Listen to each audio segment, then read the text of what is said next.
We're incredibly grateful for your support. Before we begin today's tale, tell us, which city or country are you joining us from? We love connecting with our global audience. Now let's dive into today's story. Chapter 1. A Perfect Facade. James Harper wiped sweat from his brow as he trimmed the last hedge in Mrs. Peterson's garden. The June heat pressed against his skin, but satisfaction coursed through him as he surveyed his work. At 42, he still insisted on handling some clients personally, especially loyal ones like Mrs. Peterson, who'd trusted Harper Landscaping since his father's time. "Jim, dear, you shouldn't work so hard," Mrs. Peterson called from her porch, a glass of lemonade in hand. "That's what you have employees for." He grinned, collecting his tools.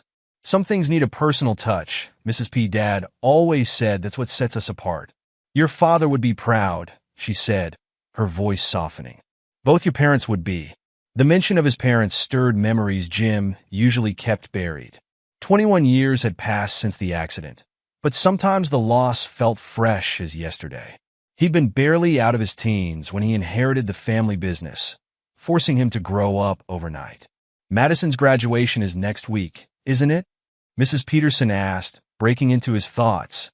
"My, how time flies. Seems like yesterday she was running through these gardens with her little watering can." "Next Saturday," Jim confirmed, pride warming his voice. "She's heading to Princeton in the fall. Full scholarship. Just like her mother," Mrs. Peterson nodded. "Trish must be thrilled." Jim's smile faltered slightly. "She is. Planning a big graduation party, too." Back in his truck, Jim's thoughts drifted to his wife. Patricia Harper, known to everyone as Trish, had been acting strange lately. Phone calls that ended abruptly when he entered the room. Girls' nights out that left no trace on social media. Small things that wouldn't bother most husbands, but Jim noticed patterns. He developed that skill after losing his parents, watching for signs of trouble before it struck. He pulled into their driveway, noting Trish's BMW was gone again.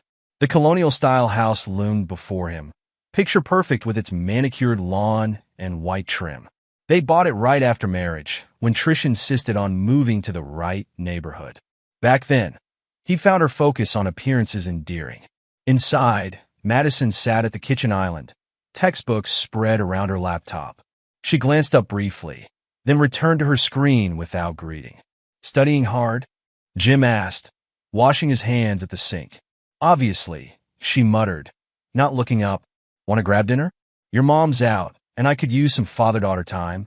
Madison sighed dramatically. "I can't. Meeting Ashley to work on our valedictorian speeches." "Both of you are giving speeches?" "I'm salutatorian," she snapped. "Thanks for remembering." Jim frowned. "Madison, I didn't—" "Whatever. I'm already late." She gathered her things, movements sharp with irritation. "Mom's right. You never pay attention to what really matters." The words stung more than they should have. Jim watched her leave, wondering when his daughter had become a stranger. He'd worked so hard to give her everything he'd lost: security, opportunities, a future without struggle. Somewhere along the way, it seemed he'd given her everything except understanding. His phone buzzed with a text from Trish. "Working late." "Don't wait up." "Working late." The hospital where she volunteered had become her frequent excuse lately. Jim opened his laptop, logging into the security system he'd installed months ago. The cameras showed empty rooms, normal activity. But something caught his eye in the footage from 2 days ago. Trish in her home office, speaking intensely on the phone. He increased the volume. "Rick, we need to be careful. He's not as stupid as you think." Rick, Mayor Richard Donovan, whose campaign Trish had volunteered for last year. Jim had noticed how often his wife mentioned the mayor's name at dinner parties, how she lit up when discussing his initiatives. He dismissed it as political enthusiasm. Jim opened another window, pulling up Madison's birth certificate. The document that had started his suspicions 3 months ago when he found discrepancies in the hospital records. He'd been reviewing old papers for insurance purposes when he noticed the irregularities. Small things: wrong attending physician, inconsistent timestamps. The kind of details most people would miss. The front door opened, and Jim quickly closed the windows. Madison strode through the kitchen, heading for the stairs. "Thought you were meeting Ashley," he called out. "Changed my mind," she replied, not slowing down. Jim listened to her footsteps overhead, then the slam of her bedroom door. From his study, he could hear her voice, muffled but animated. Another secret phone call, another piece of the puzzle he wasn't meant to solve. He opened his safe, removing a thick folder labeled Family Documents. Inside, carefully organized, lay the evidence he'd gathered. Bank statements showing unusual transfers, photos from his private investigator, transcripts of conversations that made his stomach turn. The man in the mirror caught his attention, still fit from physical work, lines around his eyes the only sign of age. His father had been younger when he died, leaving Jim to navigate adulthood alone. Now, decades later, he faced another kind of loss. But this time, he'd be ready. His phone buzzed again. A text from an unknown number. Meeting confirmed for Father's Day brunch. Plan proceeding as discussed. The message wasn't meant for him. His security system had intercepted it from Trish's secondary phone, the one she thought he didn't know about. Jim added the message to his folder, another piece of evidence in the case he was building. Upstairs, Madison laughed at something in her phone call. The sound reminded him of her childhood giggles, before distance and secrets crept between them, before Trish's influence had turned their daughter against him. Jim closed the folder, securing it in the safe. Father's Day was approaching, the day they planned to blindside him with divorce papers and accusations. They expected him to crumble, to become the villain in their story. But they'd forgotten something crucial. Jim Harper had learned survival at 21, standing over his parents' graves. He'd built a business from grief, constructed a life from loss. And he'd be damned if he'd let anyone destroy what he'd worked so hard to protect. The evening stretched ahead, quiet except for Madison's muffled conversation and the distant hum of traffic. In his study, surrounded by evidence of betrayal, Jim began reviewing his counterattack. Let them think him blind. Let them believe their plan was foolproof. Sunday would bring more than just Father's Day. It would bring the beginning of a reckoning none of them would see coming. Chapter 2. Shattered Illusions. The morning of Father's Day dawned bright and clear, but Jim had been awake for hours. He'd spent the early morning reviewing his files one last time, ensuring every document was in place. Now he stood in the kitchen, preparing breakfast as he had countless Sundays before. "Something smells good," Trish's voice carried from the doorway. She wore her favorite summer dress, hair and makeup perfect despite the early hour. "Blueberry pancakes," Jim replied, not turning around. "Madison's favorite. You didn't have to go to all this trouble." Trish moved closer, placing a hand on his arm. "It's your special day, after all." The touch felt foreign now, knowing what he knew. Jim managed a smile. "Just keeping tradition." Madison appeared, already dressed for brunch. "Mom, did you remember the thing?" "Later, sweetie," Trish said smoothly. "Let's enjoy breakfast first." They settled around the table, a picture of domestic harmony. Jim watched them exchange glances, noted the barely concealed excitement in their expressions. They thought they were being subtle. "These are really good, Dad," Madison offered, her tone almost genuine. "Remember when you used to make them shaped like Mickey Mouse?" "You were 6, Jim nodded. "Couldn't start the day without your Disney pancakes." "That was before you got too busy for breakfast," she added, the warmth vanishing from her voice. Trish jumped in before Jim could respond. "Speaking of busy, how's the Peterson account?" "Same as always. Mrs. P's garden is my personal project." "Still doing manual labor?" Trish's disapproval was clear. "You own the company, Jim. It's beneath you." "Nothing's beneath me when it comes to the business," he replied evenly. "Dad taught me that." "Yes, well, your father ran a different kind of operation," Trish said. "Times change." The dig at his family business didn't surprise him anymore. Trish had always seen Harper Landscaping as something to be elevated, refined, just as she'd seen Jim himself as a project to be improved. "I have something for you," Madison announced, pushing back from the table. She returned with a wrapped package, setting it before him with exaggerated care. Jim opened it slowly, already knowing what he'd find. A leather wallet, expensive but not the kind he'd choose for himself. "It's beautiful, thank you." "Check inside," Madison urged, barely containing her smirk. He opened the wallet, finding it empty except for a single envelope. Looking up, he met Trish's triumphant gaze. "You're just not worth the trouble anymore," she declared, voice dripping false sympathy. "We've decided you need to be free of us." Jim removed the divorce papers, scanning them with deliberate calmness. The accusations were exactly as he'd expected: emotional abuse, financial control, neglect. They'd crafted their narrative carefully. "I've been expecting this," he said quietly, reaching for his briefcase. Trish's confidence wavered slightly. "What do you mean?" Jim placed his own documents on the table. "Madison isn't my biological daughter. I've known for months." The color drained from Trish's face while Madison's expression shifted from smugness to confusion. "That's ridiculous," Trish stammered. "You can't prove." "DNA test results," Jim continued, laying out more papers, along with hospital records showing inconsistencies in Madison's birth certificate. "Would you like to explain that?" Madison grabbed the papers, her hands shaking. "Mom? What's he talking about?" "He's lying," Trish snapped. "Your father's trying to manipulate us, just like always." "I've already removed Madison from my will and trust funds," Jim continued calmly. "And thanks to our state's fault-based divorce laws, your affair means you won't see a cent of my assets."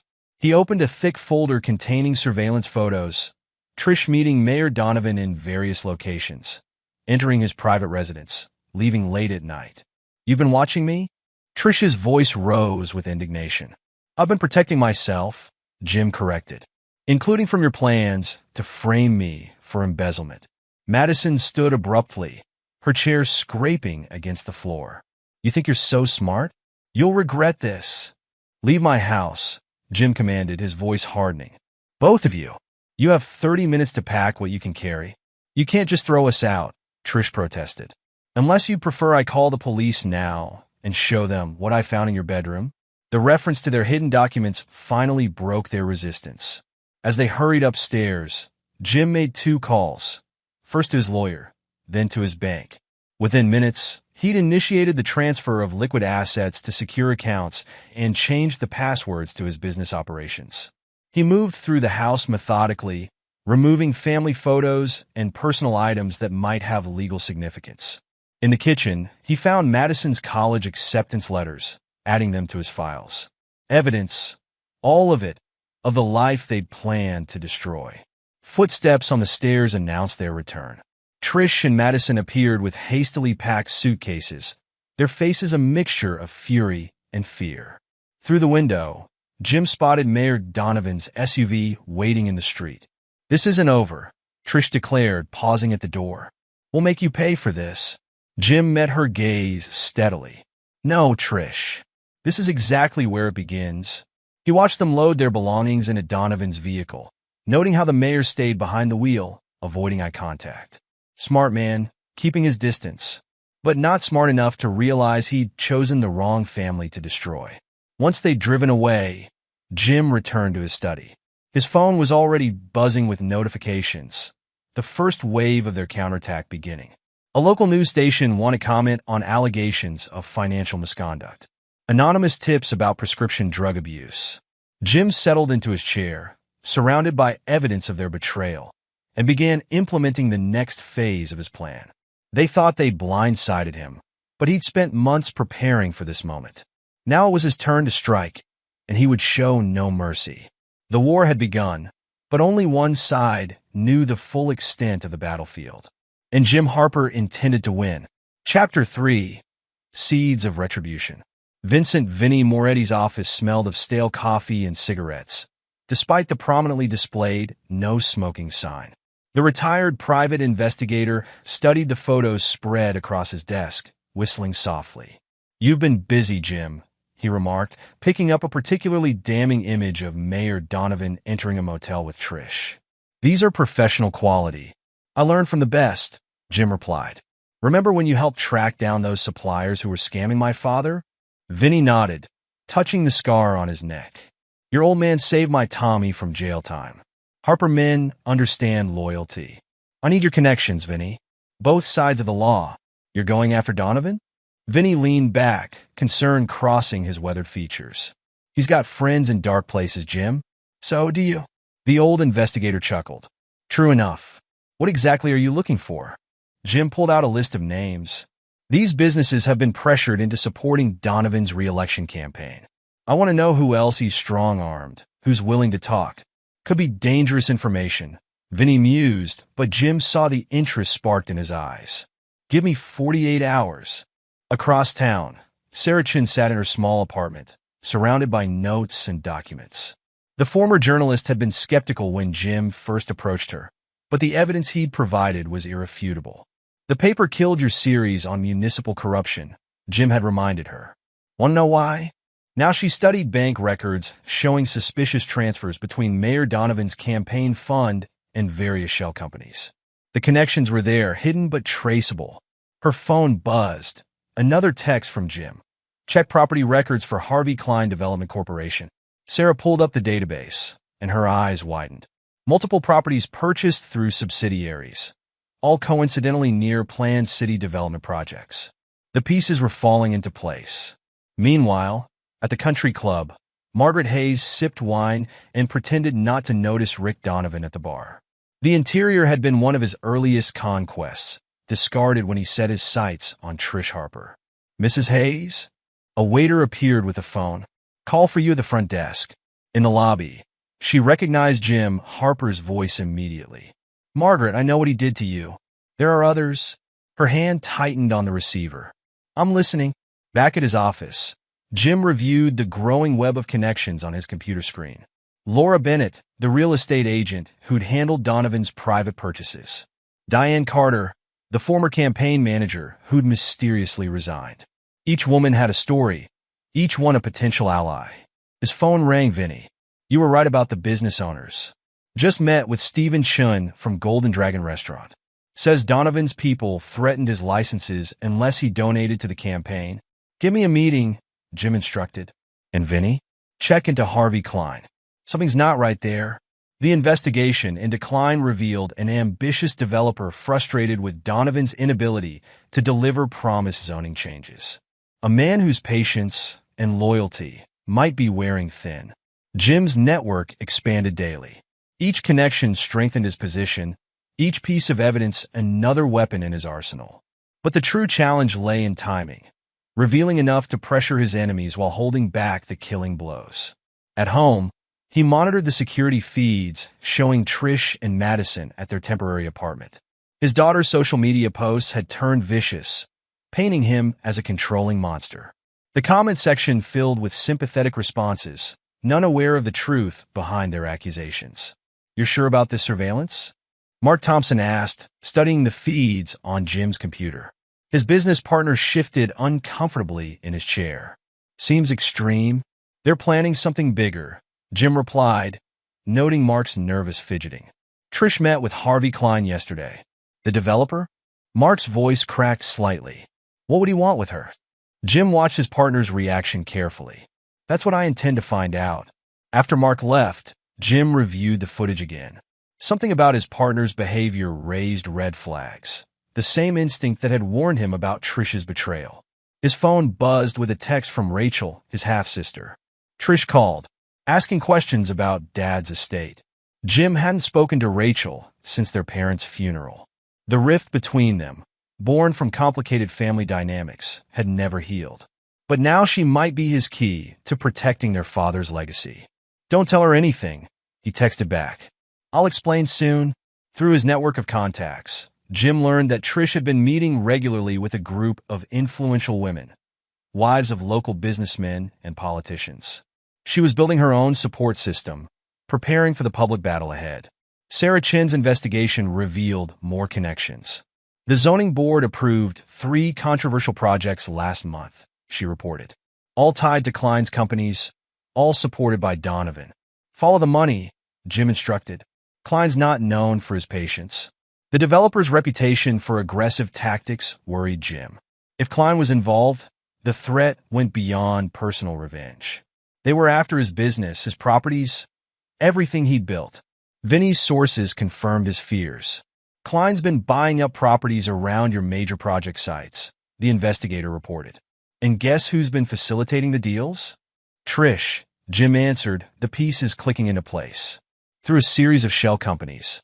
She's been busy since leaving, Jim pulled up the security footage from Trish's home office, recorded weeks before their confrontation.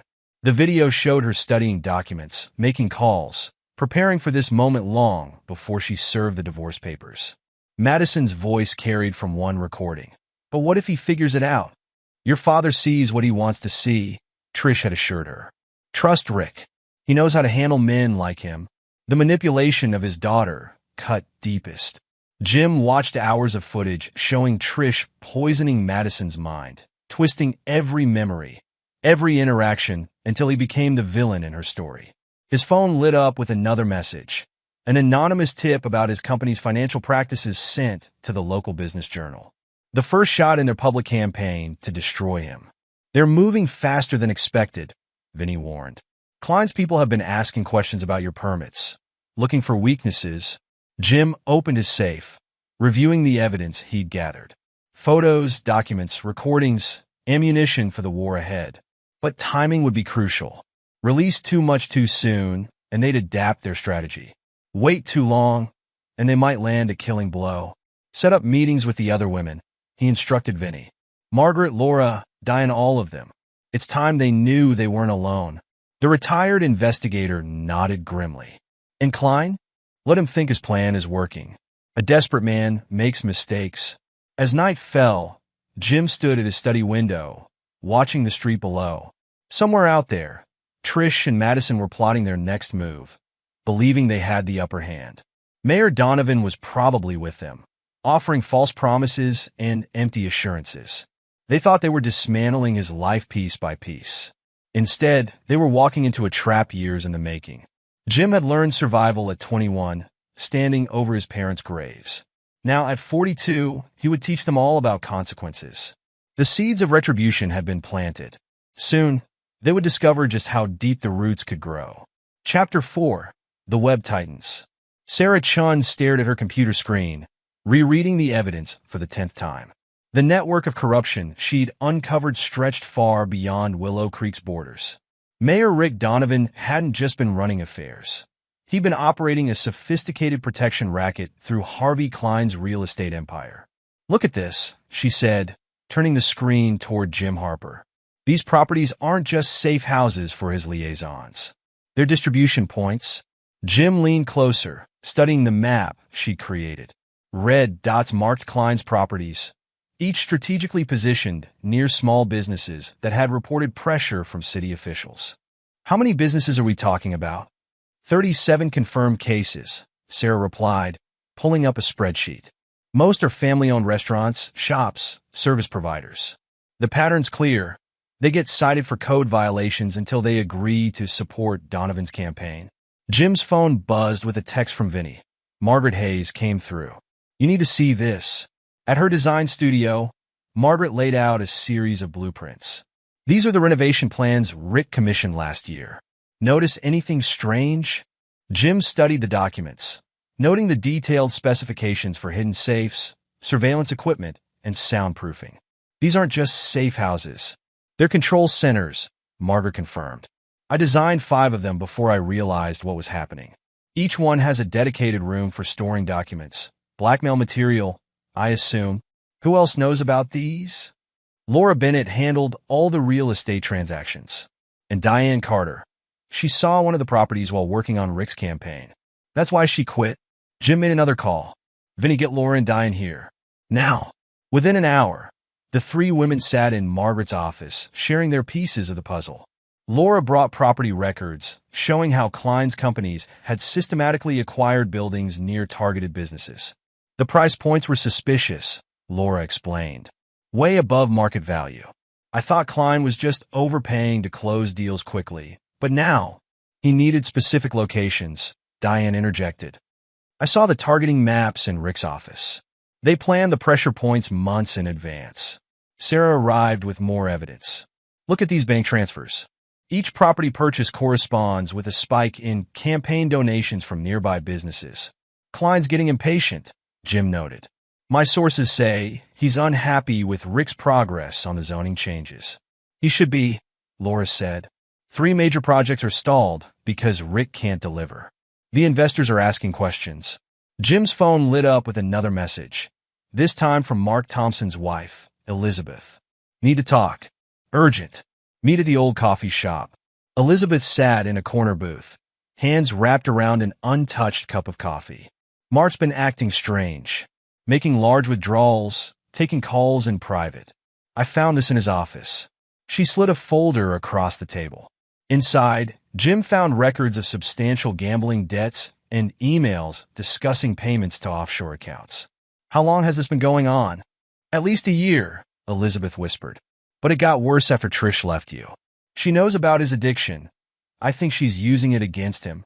Jim thought about his business partner's recent behavior, the nervous glances, the excessive interest in company finances. Has he mentioned Harvey Klein? Elizabeth's face paled. He met with Klein's people last week. Said it was about a potential contract, but you don't believe him. She shook her head. Mark's terrified of something, or someone. Back at his office, Jim reviewed the growing web of connections. Mark's vulnerability created a dangerous weak point in his defenses. If Trish and Rick were leveraging his partner's gambling debts. His phone rang. Rachel. Jim, you need to see this. Trish approached Aunt Helen about investing in some exciting new business ventures with Rick. She's targeting the families, not just Helen. She's been calling all the older relatives, talking about guaranteed returns. Rick even hosted a dinner party for them. Jim felt his jaw tighten. How many invested? At least 5 that I know of. Helen put in her entire retirement fund. The pieces clicked into place. Klein stalled projects, the pressure on local businesses, Mark's gambling debts, all connected through an intricate web of manipulation and fear. His security system pinged with an alert. The cameras caught Madison entering her old house, using a key she claimed to return. She moved purposefully through rooms, collecting documents and photos. Jim watched her pause in his study, attempting to access his computer. The password attempts triggered another alert. Whatever she was looking for, she left empty-handed. Sarah called with more revelations. The shell companies Klein used? They're registered to addresses matching Rick's safe houses. They're not even trying to hide the connections anymore. They think they don't need to, Jim replied. That's their weakness. He pulled up the photos from Vinny's surveillance. Rick meeting with business owners, Klein's representatives making threats, money changing hands in parking lots. Evidence of corruption so blatant, it would be almost impossible to dismiss. Margaret texted, Rick's planning something big. He just commissioned 3 more renovations, rush jobs. Forward me the details, Jim instructed. And Margaret? Thank you. For everything. He destroyed my life, she replied. Time to return the favor. Jim opened his laptop, reviewing the files Sarah had compiled. The investigation had uncovered more than just adultery and corruption. It revealed a systematic campaign to control Willow Creek through fear and manipulation. His phone buzzed again. A message from an unknown number. Meeting tonight. Klein's office. Plan B in motion. The text had been meant for Rick, intercepted by Jim's surveillance. Plan B. The desperate move of men who felt their control slipping. Jim smiled, sending a group text to his allies. It's time. Tomorrow we show our hand. The responses came quickly. Sarah, articles ready. Margaret, documents prepared. Laura, property records confirmed. Diane, witnesses lined up. Years of corruption were about to unravel. Rick, Trish, and their conspirators thought they were tightening their grip on power. Instead, they were sealing their own fate. And Jim Harper would be there to watch it all burn down. Chapter 5, Breaking Points. The morning headlines hit like bombs across Willow Creek. Sarah Chen's investigative series, published simultaneously in 3 major newspapers, exposed the full scope of Rick Donovan's corruption network. The first article detailed the protection racket targeting small businesses. The second revealed the real estate conspiracy involving Harvey Klein. The third, the most damaging, exposed how city funds have been funneled through shell companies. Rick's phone hadn't stopped ringing since dawn. We need to contain this, he barked into his cell. Call Klein, tell him. Klein's not taking your calls, Trish interrupted. None of our allies are. They sat in Rick's private office, watching their carefully constructed world crumble. On his desk, printouts of Sarah's articles lay scattered like evidence at a crime scene. This is Harper written all over it, Rick growled. He must have been planning this for months. You said you had him handled. Trisha's composure cracked. The business owners were supposed to support you.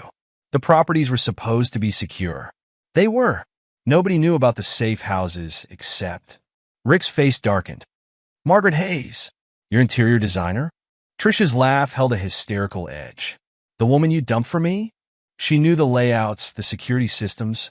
Rick grabbed his phone again. Give me Klein. Now. But Harvey Klein had problems of his own. The developer sat in his corner office, watching protesters gather outside his building.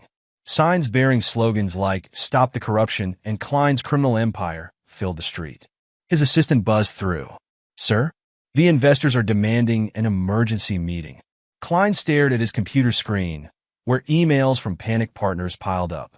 3 major projects faced immediate suspension. The zoning changes Rick had promised remained stalled.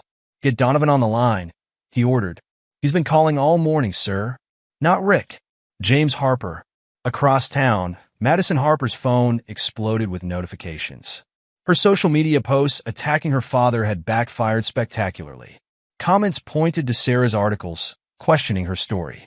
Former friends distanced themselves, afraid of being associated with the scandal. Mom, she called out, panic rising. They're saying things about us online. About Rick, about the investments.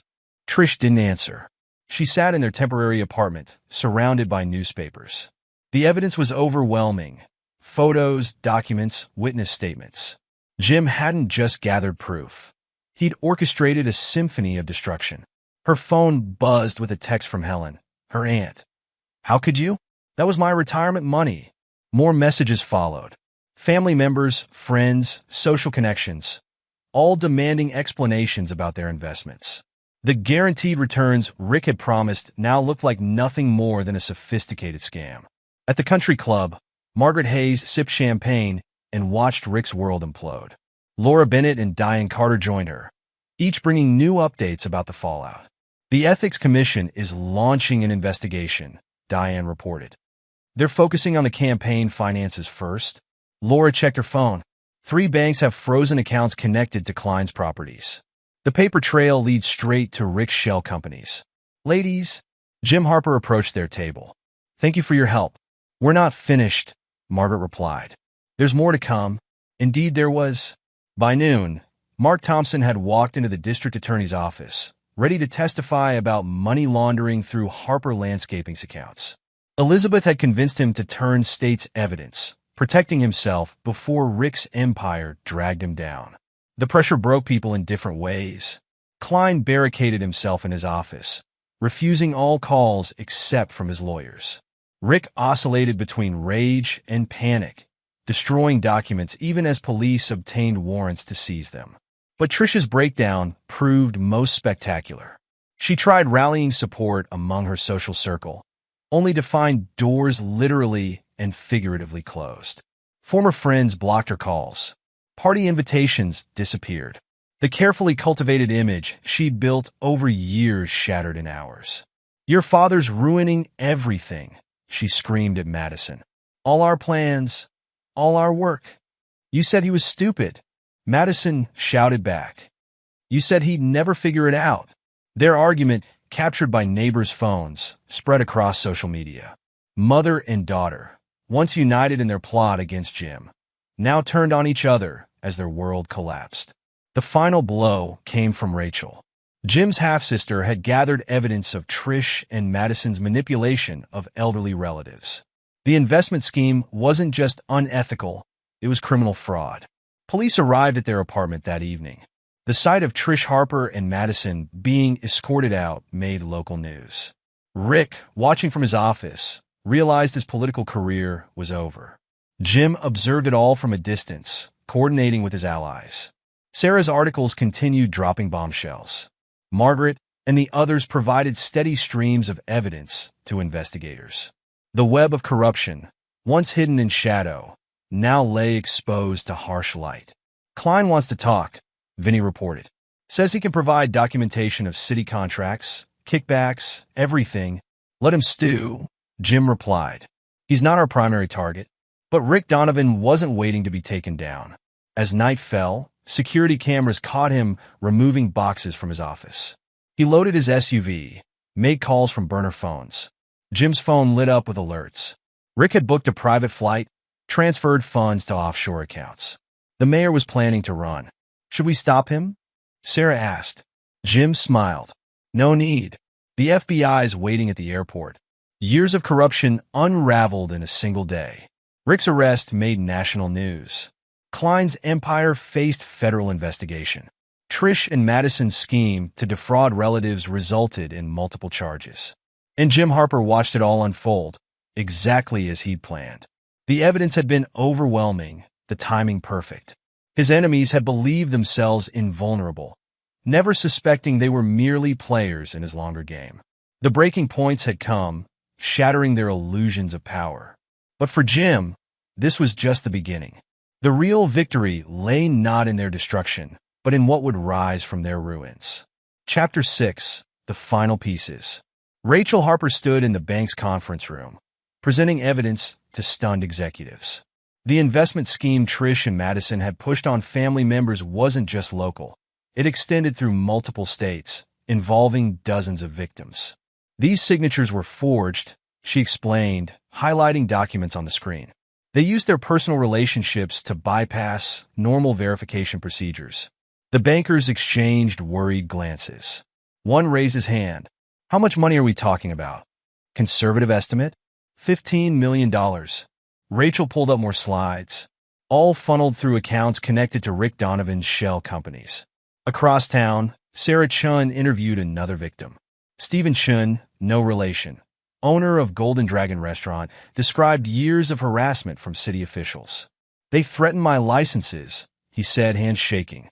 Said health inspectors would shut me down unless I supported the mayor's campaign. Similar stories emerged across Willow Creek.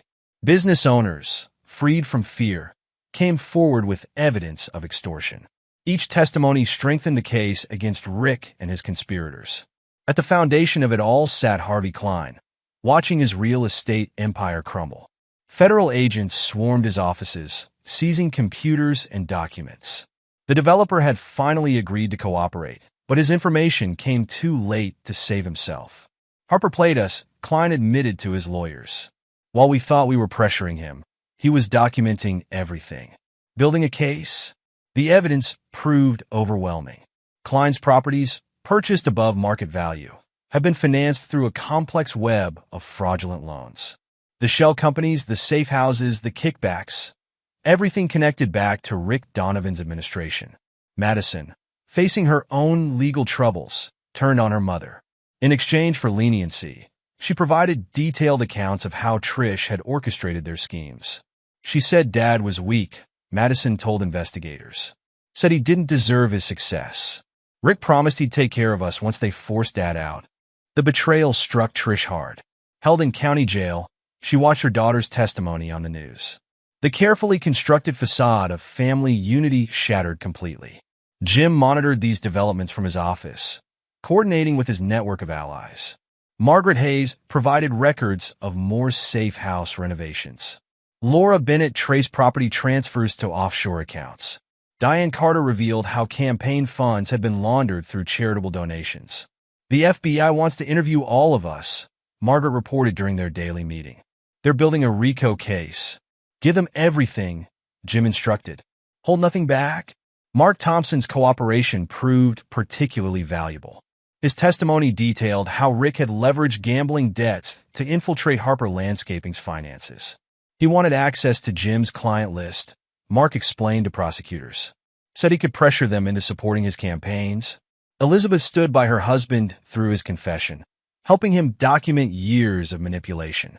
Their evidence strengthened the case against Rick while exposing the full scope of his corruption. The investigation expanded beyond Willow Creek.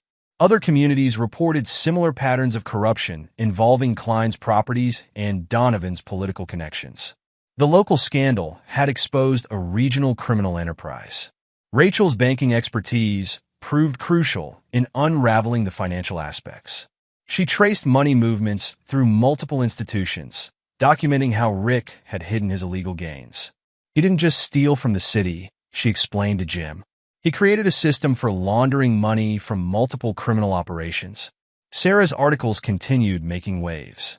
Each revelation brought new witnesses forward. Each testimony added weight to the prosecution's case. The journalist had finally found the career-defining story she'd sought. People need to understand how this happened, she told Jim. How they got away with it for so long.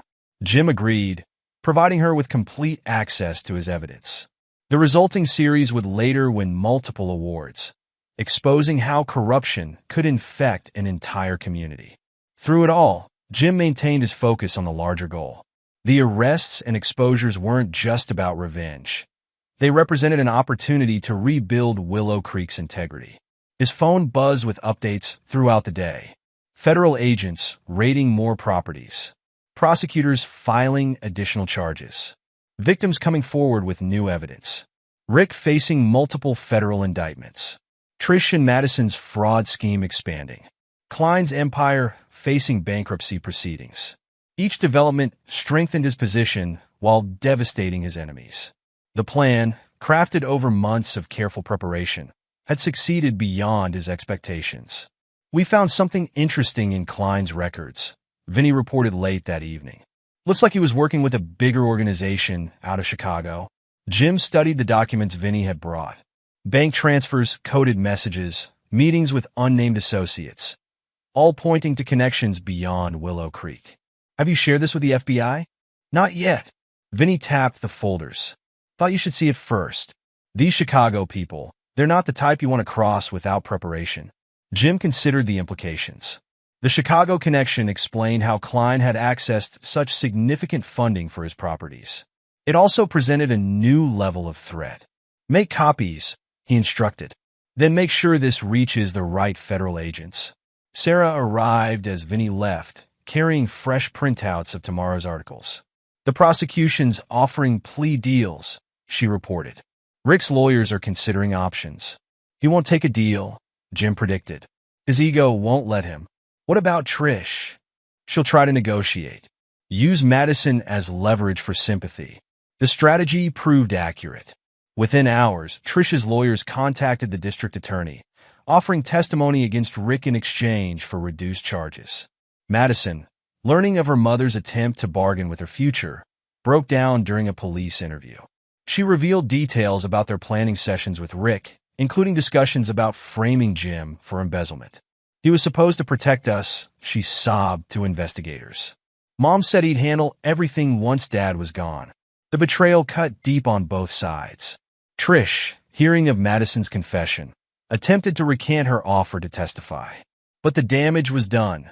Prosecutors now had confirmation of their conspiracy from multiple sources. Rick responded to the mounting evidence by attacking his former allies. Through his lawyers, he claimed Klein had masterminded the entire operation, using political blackmail to control city development. Klein retaliated by releasing records of their meetings, including video footage from the safe houses. The developer had apparently maintained his own insurance policy against betrayal.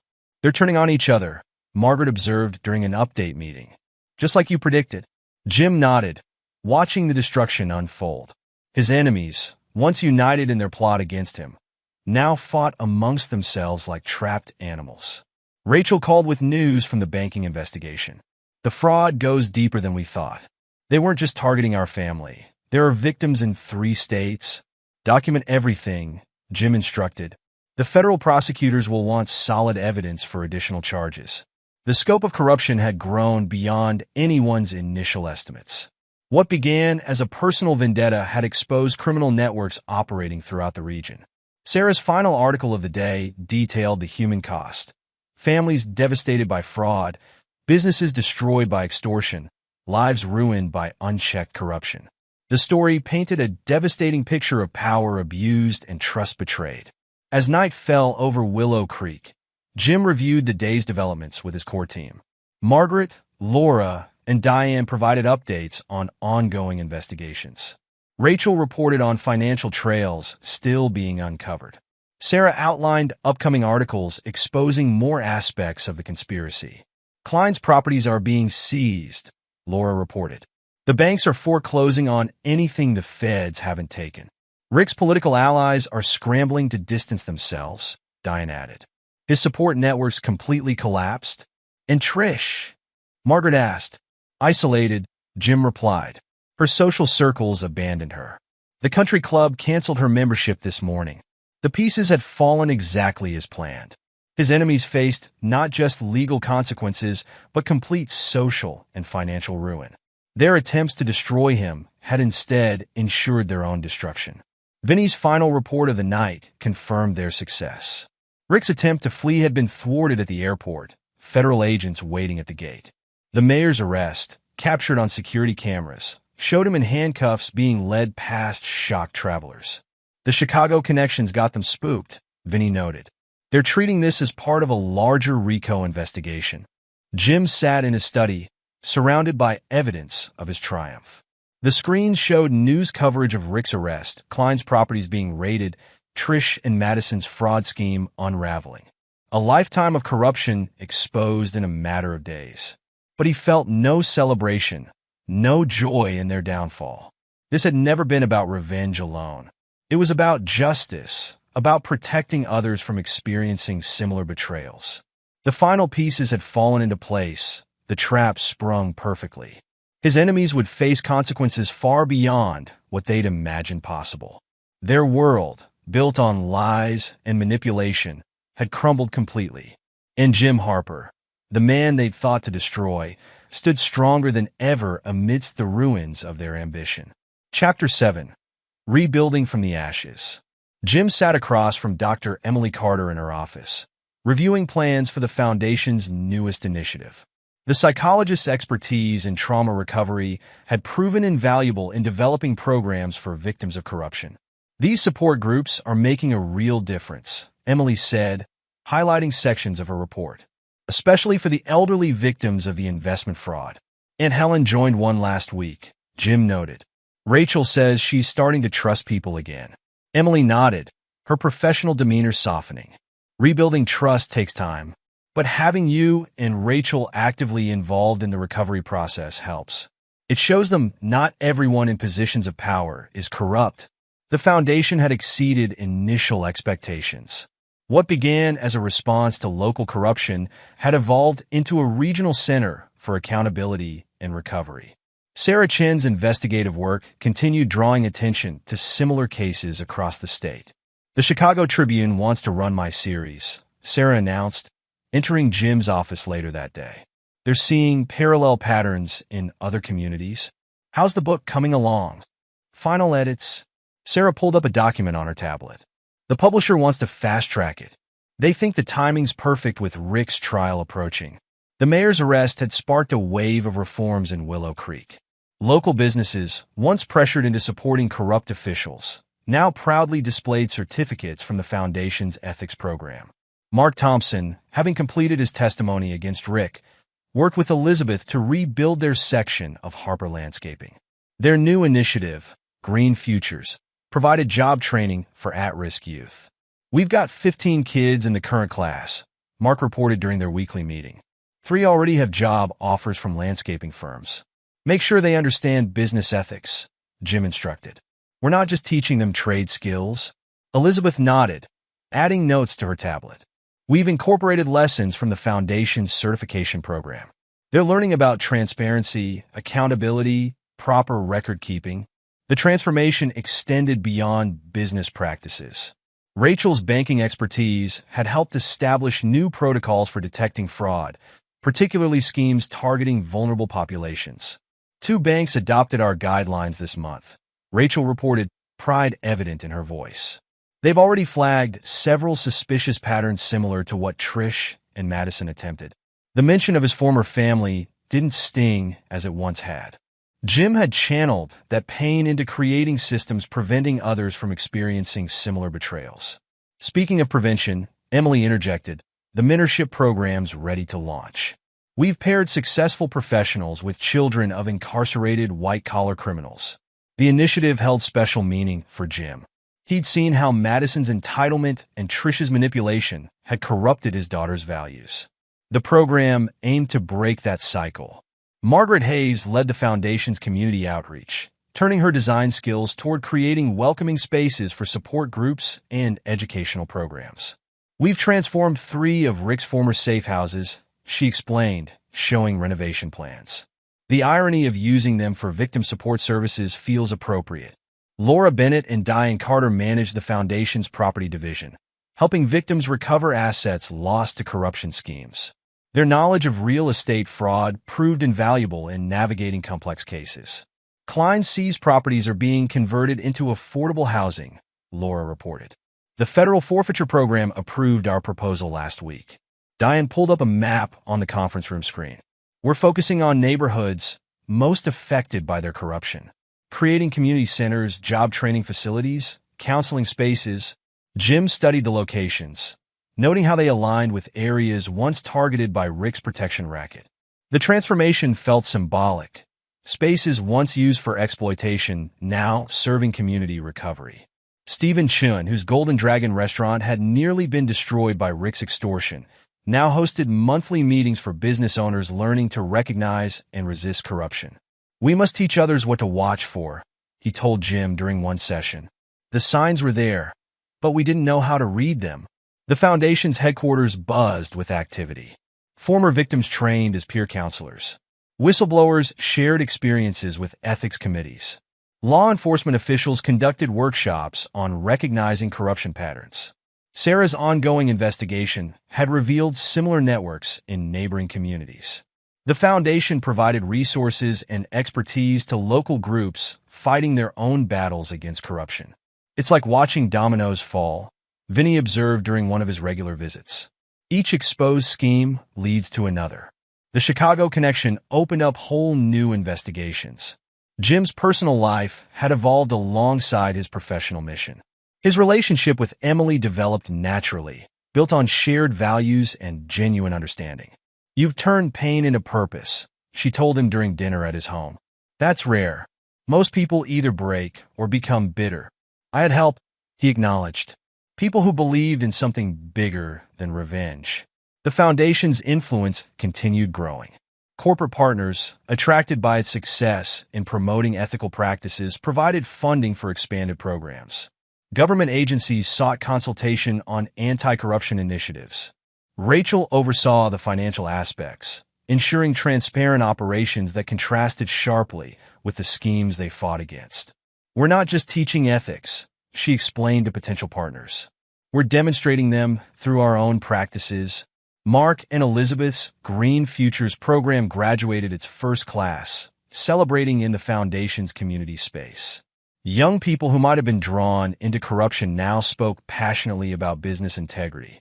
Mr. Harper taught us success doesn't require hurting others, one graduate declared in his speech.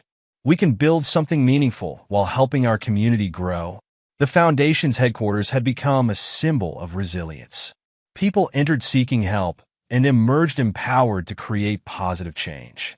The transformation extended beyond individuals to the entire community's fabric.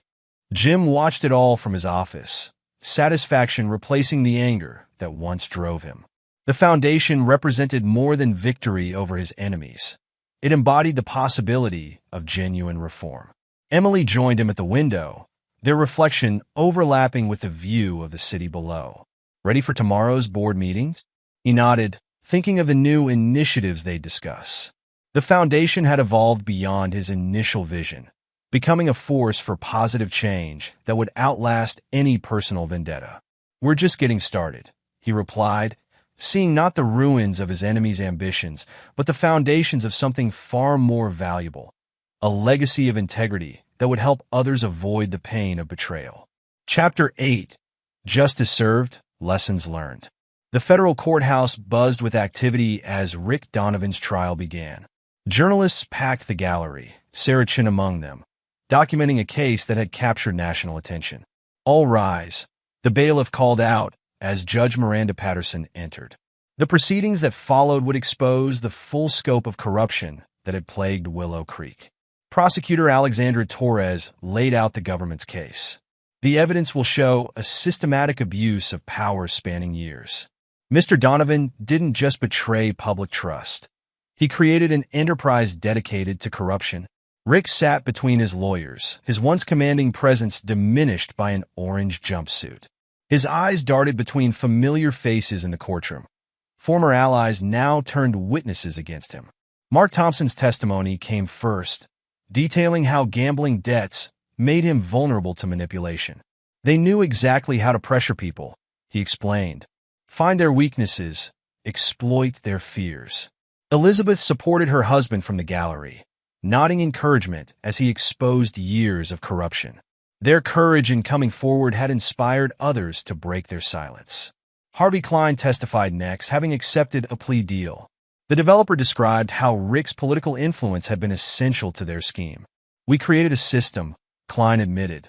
Used city inspections to pressure businesses, forced them to support his campaigns, launder the money through my properties. The prosecution presented Sarah's investigative reports as evidence, along with documentation Jim had gathered. Each piece revealed another layer of corruption. Margaret Hayes testified about the safe houses, her architectural expertise lending weight to the prosecution's case. These weren't just meeting places, she explained, pointing to blueprints. They were designed for surveillance, document storage, intimidation.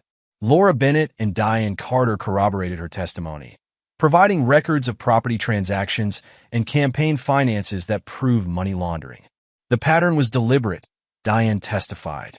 Each property purchase corresponded with increased pressure on local businesses. Trish's testimony proved particularly damaging. Facing her own charges, she detailed Rick's manipulation of both personal relationships and political power. He promised me everything, she said, avoiding Jim's gaze in the gallery. A future in politics, social status, financial security. But it was all built on corruption. Madison watched her mother's testimony via video link from the juvenile facility where she awaited her own sentencing. Her statement to investigators had exposed how Rick groomed younger people for roles in his schemes. The trial revealed connections to larger criminal networks. FBI agents testified about links to organized crime in Chicago, explaining how Rick's operation fit into regional patterns of corruption. Mr. Donovan's activities weren't isolated, Special Agent Roberts explained. He created a template other corrupt officials could follow. Jim's testimony focused on the systematic nature of the corruption. He presented evidence showing how Rick's organization had targeted businesses, manipulated relationships, and exploited vulnerabilities. They didn't just break laws, he told the jury. They broke trust. They made people believe corruption was the only way to survive. Rachel provided expert testimony on the financial aspects, explaining how legitimate banking systems had been subverted for criminal purposes. The schemes were sophisticated, she demonstrated, walking the jury through complex transactions. But they all served one purpose, converting public resources into private gain. Stephen Chun and other business owners described years of harassment and extortion. Their testimonies painted a picture of widespread intimidation that had silenced an entire community. We felt helpless, Stephen explained. City inspectors would appear, find violations, demand support for the mayor's campaign. If we refused, the pressure increased. The evidence proved overwhelming. Bank records, surveillance footage, witness testimony, and documented patterns of corruption left no room for doubt. Judge Patterson's ruling reflected the case's severity. Mr. Donovan, you've betrayed not just your office, but the fundamental trust between government and citizens. Rick received 25 years in federal prison. The sentence sent a clear message about the consequences of systematic corruption. Trish faced her own judgment days later. The fraud charges, combined with conspiracy counts, resulted in a 15-year sentence. Her attempts to blame others had backfired, revealing deeper involvement in the criminal enterprise. Madison's case concluded in juvenile court. The judge, considering her age and cooperation, ordered 3 years of probation and mandatory counseling. Her public apology, though clearly coached by lawyers, acknowledged the damage caused by their actions. The foundation monitored the proceedings, documenting lessons for future anti-corruption efforts. Emily developed programs specifically addressing the psychological impacts of betrayal and fraud. These cases show how corruption poisons relationships, she explained during a foundation seminar. We need to heal both institutional and personal trust. Sarah's coverage earned journalism awards, bringing national attention to the issue of systemic corruption. Her book became required reading in public policy courses. The trials changed Willow Creek's political landscape. New leaders emerged, committed to transparency and accountability. The Foundation's certification program became a standard for evaluating public officials. Jim watched the transformation from his office, seeing justice served not just through punishment, but through systemic change. The lessons learned would help prevent future generations from facing similar betrayals. The Foundation's work continued, stronger for having witnessed both corruption's power and the courage required to fight it. The trials hadn't just ended criminal careers. They'd launched a movement for integrity that would influence communities far beyond Willow Creek. Chapter 9: A New Dawn. The Foundation's headquarters pulsed with activity as Jim reviewed plans for Integrity Park with the landscaping team. The space, once a vacant lot near Klein's seized properties, would become a living monument to community renewal. "We've incorporated teaching gardens," Mark explained, pointing to the designs. "Each section demonstrates sustainable practices. The students from Green Futures will maintain them." Elizabeth added, "The community response has been incredible. Local businesses are donating materials, volunteers signing up for planting days." The park represented more than beautification. Educational exhibits would tell the story of Willow Creek's transformation, teaching future generations about corruption's costs and the power of collective action. Rachel joined them, carrying reports from the latest banking initiative. 3 more institutions adopted our fraud prevention protocols. They're already identifying suspicious patterns we saw with Trish's scheme. "How are the elder support groups doing?" Jim asked. "Growing weekly. Aunt Helen's become quite the advocate. She's helping others recognize manipulation tactics." The Foundation's influence had spread beyond its original scope. Corporate partners sought their expertise in establishing ethical business practices. Government agencies requested consultation on anti-corruption measures. Emily arrived for their afternoon meeting, her presence bringing a warmth Jim had thought lost forever. Their relationship had developed naturally, built on shared values and mutual respect. "The mentorship program's expanding," she reported. "We've matched 30 at-risk youth with business leaders. The preliminary results are promising." Sarah Chin burst in, waving a newspaper. The Chicago Tribune series launched today. They're calling it The Willow Creek Effect: How One Community's Fight Against Corruption Inspired Regional Reform. The article detailed how the Foundation's methods had been adopted by other communities battling similar issues. Their approach, combining accountability with rehabilitation, offered a new model for addressing systemic corruption. Margaret Hayes led them on a tour of the latest renovated safe house. The former surveillance room now hosted support group meetings. Document storage vaults had become counseling offices. "We're turning spaces of fear into places of healing," she noted, showing them the community meeting area. Laura and Diane have similar projects starting in 3 other locations. The transformation extended throughout Willow Creek. Stephen Chin's restaurant hosted monthly ethics workshops for small business owners. Former victims trained as peer counselors, helping others navigate recovery from fraud and betrayal. "Mr. Harper?" A young voice interrupted their tour. One of the Green Future students stood in the doorway. "Could you speak at our graduation next week? We want to share how the program changed our lives." Jim agreed, remembering his own journey from victim to mentor. The Foundation had become more than a response to betrayal. It was a catalyst for positive change. Vinny dropped by with updates from his law enforcement contacts. "The Chicago investigations keep expanding. Your Foundation's evidence-gathering methods are becoming standard procedure." The retired investigator had found new purpose training others to recognize corruption patterns. His experience proved invaluable in developing prevention strategies. Back in his office, Jim reviewed the Foundation's latest initiatives with Emily. Their wedding plans had evolved to include a fundraiser for expanding youth programs. "You've built something remarkable," she observed. "Not just the Foundation, but a whole community of people dedicated to positive change." "We build it together," he corrected. "Everyone who chose integrity over fear, truth over comfort." The Foundation's weekly newsletter, Building Integrity, reached subscribers nationwide. Rachel's financial literacy programs helped individuals and businesses recognize manipulation tactics. Mark and Elizabeth's Green Futures graduates brought ethical practices to companies across the region. Sarah's book had become a catalyst for reform in other communities. She regularly conducted workshops, helping local journalists investigate corruption. It's not just about exposing wrongdoing, she explained during a training session. It's about showing people they have power to create change.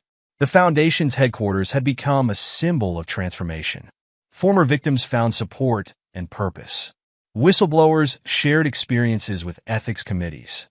Law enforcement officials learned new investigation techniques. Jim watched a group of students touring the building, listening to Margaret explain how architecture could promote transparency and community engagement. The designs emphasize openness, she told them. No hidden spaces, no rooms for secrets. We learn from past mistakes to build better futures. Laura and Diane led workshops on recognizing real estate fraud, turning their experience with Klein's schemes into practical prevention tools. Knowledge is protection, Diane often said. When people understand how corruption works, they're less likely to become victims. The foundation's influence continued growing organically. Each success story inspired others to seek help or offer support. Corporate partners recognized that ethical practices brought sustainable success. Emily joined Jim on the rooftop garden, another Green Futures project. Below them, Integrity Park took shape as workers installed educational exhibits and planted gardens. Ready for tomorrow's board meeting? She asked. We're reviewing proposals for 3 new programs. Jim nodded, seeing not just buildings and parks but a community transformed. The foundation had evolved beyond his initial vision, becoming a force for positive change that would outlast any personal vendetta. We're just getting started, he replied, understanding now that true victory lay not in destroying enemies but in building something lasting, a legacy of integrity that would help others avoid the pain of betrayal. Looking out over Willow Creek, Jim saw a city renewed.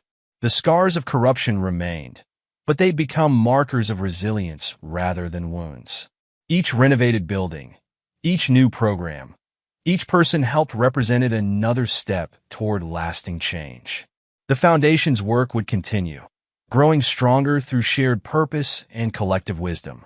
They'd learned that fighting corruption required more than exposing wrongdoing. It meant creating systems and communities that promoted integrity. As sunset painted the sky, Jim and Emily reviewed plans for tomorrow's initiatives. The foundation had become more than a response to betrayal. It was a testament to human resilience, a proof that even the deepest wounds could spark powerful healing. The new dawn had arrived, not just for Jim Harper, but for all those who chose to build something meaningful from the ashes of betrayal. In that purpose, they'd found something far more valuable than revenge. They'd found hope. Epilogue. 10 years later, Jim Harper stood at the podium in the Foundation's main auditorium, addressing the 10th anniversary celebration of the Willow Creek Initiative. At 52, his hair showed touches of gray, but his presence commanded attention from the packed audience. A decade ago, we faced a choice, he began, scanning familiar faces in the crowd. Let corruption destroy our community, or build something stronger from its ashes. Today, we celebrate not just survival, but transformation. The Foundation had expanded beyond its original mission. What started as a response to local corruption had grown into a national organization with offices in 12 cities. Their model of combining accountability with rehabilitation had revolutionized anti-corruption efforts across the country. Emily Harper, née Carter, sat in the front row, their 8-year-old twins, Thomas and Claire, fidgeting beside her. Their marriage 6 years ago had merged personal healing with professional purpose. Emily now directed the Foundation's Psychological Services Division, developing programs that address the human cost of corruption. The twins are just like Jim was at that age, Rachel whispered to Sarah Chun, who'd returned from Washington, D.C. for the anniversary. Always watching, always figuring things out. Sarah nodded, thinking of her own journey. Her book about the Willow Creek scandal had launched a successful career investigating corruption nationwide. She testified before Congress multiple times, helping shape anti-corruption legislation named after their initiative. Speaking of watching, Sarah replied, "Did you see the latest figures from your banking program?" Rachel, now heading the Foundation's Financial Integrity Division, had transformed their early fraud prevention protocols into a comprehensive system adopted by major banks nationwide. Her work had prevented countless schemes similar to what Trish and Madison had attempted. 37% reduction in elder fraud cases last year, Rachel confirmed proudly. The predictive models are getting better at catching manipulation patterns. Mark and Elizabeth Thompson sat nearby, their Green Futures program having expanded to 50 cities. The initiative had graduated thousands of students, creating a new generation of business leaders committed to ethical practices. Their own son, now in college, was studying environmental law. Dad still visits the original teaching gardens, Mark told anyone who'd listen. Says they remind him why we started all this.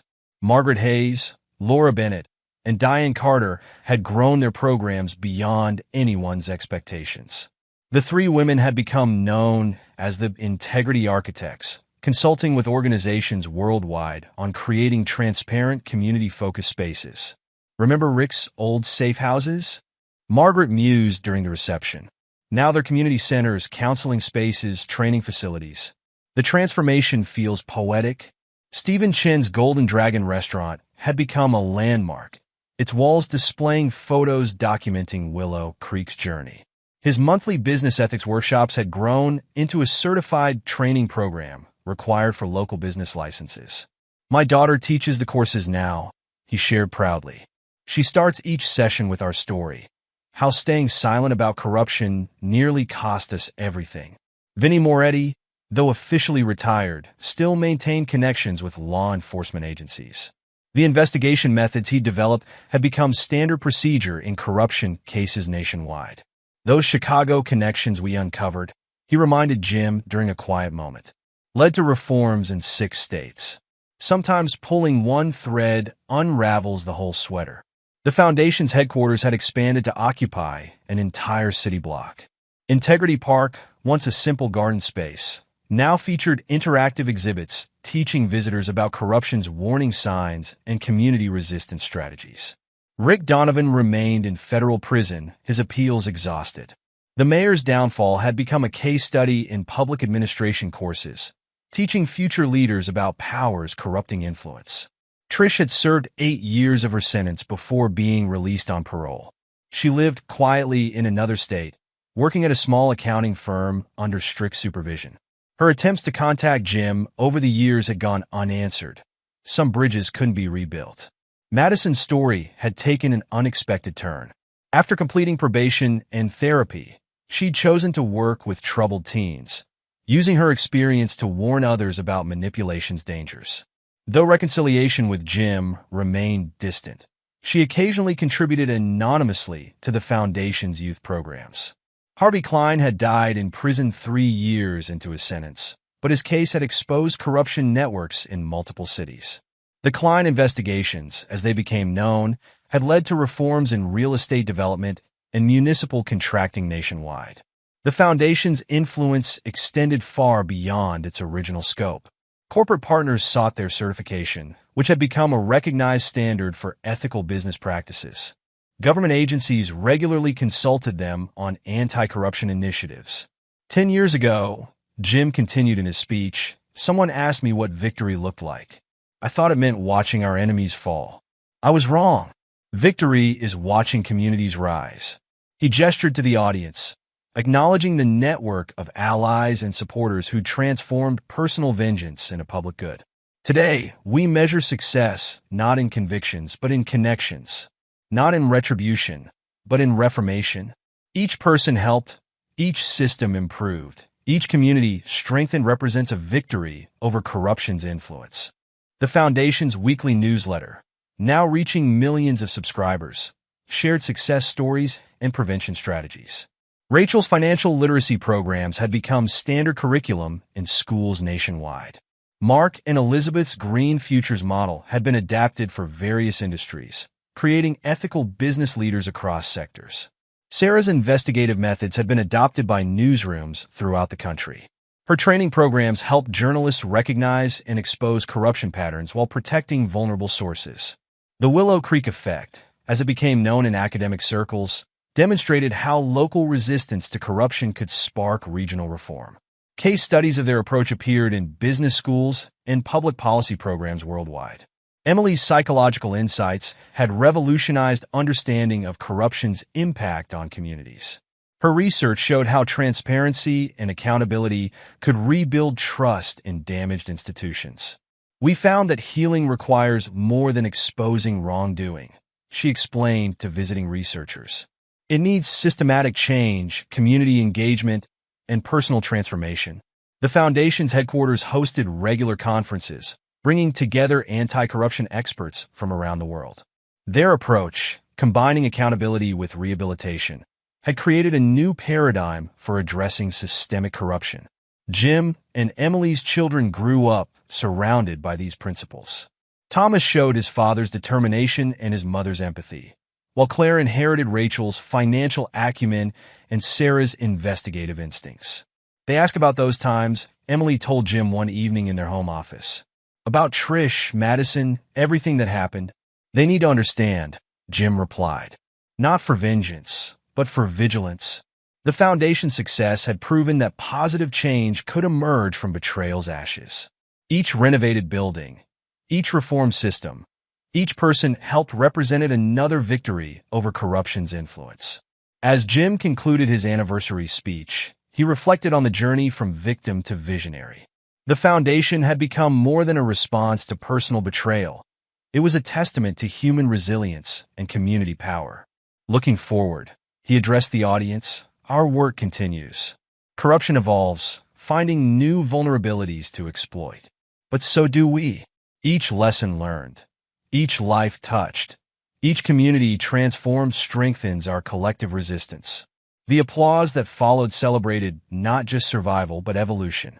The Foundation had grown beyond its founder's vision, becoming a force for positive change that would influence generations. Later that evening, Jim walked through Integrity Park with Emily and the twins. The teaching gardens bloomed with summer flowers, maintained by the latest Green Futures class. Educational exhibits guided visitors through Willow Creek's transformation, showing how community action could overcome corruption's influence. Dad, Claire asked, pointing to an old photograph. Is that why you started all this? Jim studied the image.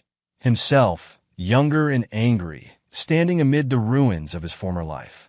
That's how it began, he answered. But this is why we continue. He gestured to the park around them, to the Foundation's buildings beyond, to the city that had risen stronger from betrayal's ashes. Sometimes, he told his children, the worst things that happen to us lead to the best things we do. The trick is choosing to build rather than break. The lesson echoed the Foundation's core message. True victory lay not in destroying enemies, but in creating something lasting, a legacy of integrity that would help others avoid betrayal's pain while building stronger communities. As sunset painted the sky, Jim watched his family explore the park's newest exhibits. The Foundation's work would continue, growing stronger through shared purpose and collective wisdom. They'd learned that fighting corruption required more than exposing wrongdoing. It meant creating systems and communities that promoted integrity. 10 years had transformed personal vengeance into public good, individual pain into community healing. The Foundation stood as proof that even the deepest wounds could spark powerful change when guided by purpose rather than revenge. The next decade would bring new challenges, new forms of corruption to fight. But the Foundation's network, built on trust, transparency, and transformation, stood ready to meet them. In that shared commitment to integrity, they'd found something far more valuable than revenge. They'd found hope, and through it, they'd build a future stronger than any betrayal could break. And there you have it. Another story comes to an end. What did you think? I'd love to hear your thoughts in the comments below. If you enjoy this story, consider joining our community by subscribing. It means the world to us. For more stories like this one, check out the recommended videos on screen. And I'll see you there.